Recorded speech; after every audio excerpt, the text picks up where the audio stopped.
We have Mr. Sandile Zungu, President of the Black Business Council, in studio with us. Welcome, Sandile. Thank you so much for having me here. Sandile, was this mini budget just same old, same old? Was there anything that was radically different from what you expected? Well, the truth of the matter is that there was an element of both same old, and some elements of serious departure. Same old focus on managing expenditure, fiscal discipline, and focus on revenue collection, and talk about dealing with corruption, and talking about dealing with the lack of capacity, especially at local government. That same old narrative, we've had that. The elements that talk about some radical departure are the ones that say, let's reprioritize expenditure towards areas that are aimed at stimulating growth and areas that are aimed at greater inclusivity in the economy. Was that enough? I don't think it was enough. It was fresh to hear them saying we'll reprioritize towards agriculture, especially those areas of agriculture that have got capacity for mass employment. That's wonderful.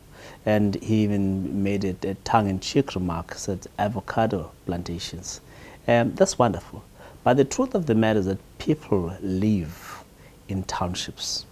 Those are the people who feel excluded from the mainstream economy. And these are people who are saying, when we talk about growth, include us. We can also be part of the solution. Don't talk about growth and then only talk to big businesses if they have a panacea. They don't. So I would have expected to see greater talk about we're going to channel tens of billions towards township economies. We're going to channel lots of money towards mentorship and coaching programs for emerging entrepreneurs. Because that's a plan. That's a plan. Because is there anything that came out of this budget that to you as the Black Business Council spoke particularly to black businesses and SMMEs in terms of, because we know there's a problem with growth, but what are we going to do about that? And how do we include black businesses and SMMEs? Well, there's talk of reviving those, call it, what do you call them? The local industrial zones in townships, like in places like Istebe. Those are good initiatives. We can relate as black business with those because our people tended to have enterprises that support those industrial zones.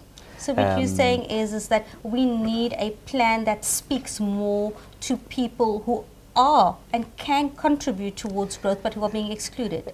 Exactly. And the language there is stimulating township economies and making sure that in townships, in Umlazi, in Mitchells Plain, in Guamashu, in Soweto, you create enterprises that manufacture, that are not just about shops and retail and clothing, but also can manufacture, can be part of the supply chain of large corporations, where people can wake up from home and walk to a factory without having to spend on taxes and being messed up by metro rail.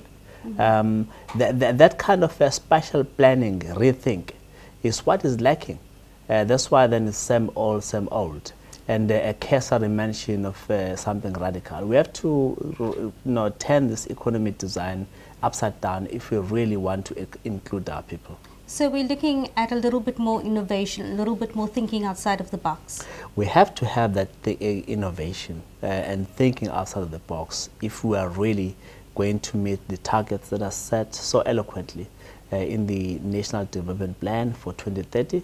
At the moment we're trailing behind our own designs, and therefore the same old will not take us anywhere. We've got to demonstrate greater willingness to think outside of the box and act outside of the box. But we do appreciate the constraints that the minister is faced with. Yes. When the public wage pass is huge, especially in the health sector, the army or police, and education. and not much is invested where people will benefit long term. That's a constraint. When less is collected from corporate tax, yes, when there's a sense that those are all constraints. Many people are evading tax, there's greater unemployment. Those are constraints, because then you cannot just have a pipe dream when the reality is you don't have revenue to collect. So I do empathize with him.